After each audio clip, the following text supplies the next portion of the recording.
सीमा और श्याम की शादी को 2 साल हो चुके थे। श्याम एक सफल व्यवसायी था और सीमा घर की जिम्मेदारियों को अच्छी तरह से निभाती थी। दोनों का जीवन सामान्य चल रहा था, लेकिन सीमा के दिल में कुछ समय से हलचल मची थी, जिसका कारण श्याम का दोस्त चिंटू था। चिंटू अक्सर श्याम के घर आता जाता रहता था। चिंटू स्मार्ट, आकर्षक और काफी आत्मविश्वासी था। चिंटू आता तो सीमा को अजीब महसूस होता। उसकी बातें, उसकी नजरों का सीमा पर ध्यान देना, कभी कभी कुछ ज्यादा ही करीब आकर बोलना, ये सब सीमा को असहज कर देता था। लेकिन चिंटू की बातें हमेशा इतनी चालाकी से होती थी कि वह किसी और के सामने ये जाहिर नहीं कर पाती थी। सीमा ने पहले इन सब चीज़ों को नज़रअंदाज किया, सोचा कि शायद वह इसे ज़्यादा ही सोच रही है। लेकिन चिंटू की हरकतें बढ़ने लगी।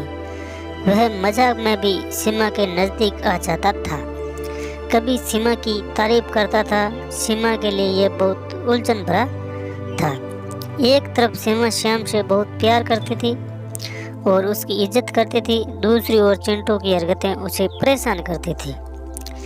एक दिन जब श्याम काम के सिलसिले में घर से बाहर था, चिंटू अचानक उनके घर आ गया। चिंटू ने दरवाज़ा खटखटाया और सीमा ने दरवाज़ा खोल दिया और बोली, श्याम घर पर नहीं है। चिंटू ने मुस्कुराते हुए जवाब दिया, कोई बात नहीं, मैं तुमसे मिलने आया हूँ। सीमा को यह बात अजीब लगी, लेकिन वे कुछ नहीं बोली।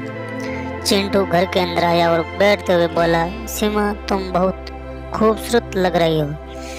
श्याम की किस्मत बहुत अच्छी है, लेकिन कभी कभी लगता है कि मैं भी ऐसा नसीब पाने के काबिल हूँ। चिंटू की बातें अब साफ साफ गलत दिशा में जा रही थी। सीमा ने तुरंत समझ लिया कि अब इसे रोकना ज़रूरी है।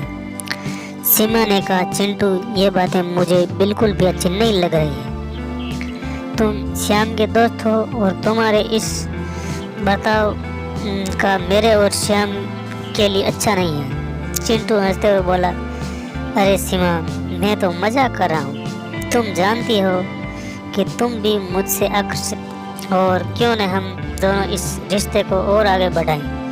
कोई नहीं जान पाएगा और हम दोनों इसका आनंद उठा सकते हैं। सीमा को यह सुनकर गुस्सा आ गया और वह बोली, चिंटू ये तुम्हारी गलत सोच है। मैं श्याम से प्यार करती हूँ और उनके साथ ईमानदारी से रिश्ता निभाना चाहती हूँ। तुमने फिर से कोई ऐसी हरकत की तो मैं श्याम को बता दूंगी। चिंटू थोड़ा चुप रहा, फिर मजाक में बात टालने की कोशिश की, लेकिन सीमा ने उसे दरवाजे तक पहुंचा दिया और बिना कुछ कहे घर से बाहर कर दिया।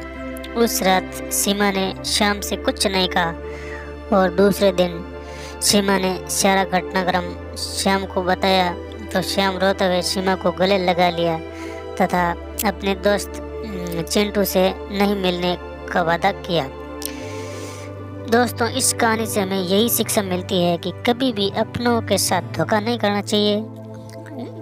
कहानी अच्छी लगी है तो चैनल को सब्सक्राइब और वीडियो को लाइक ज़रूर करें। धन्यवाद।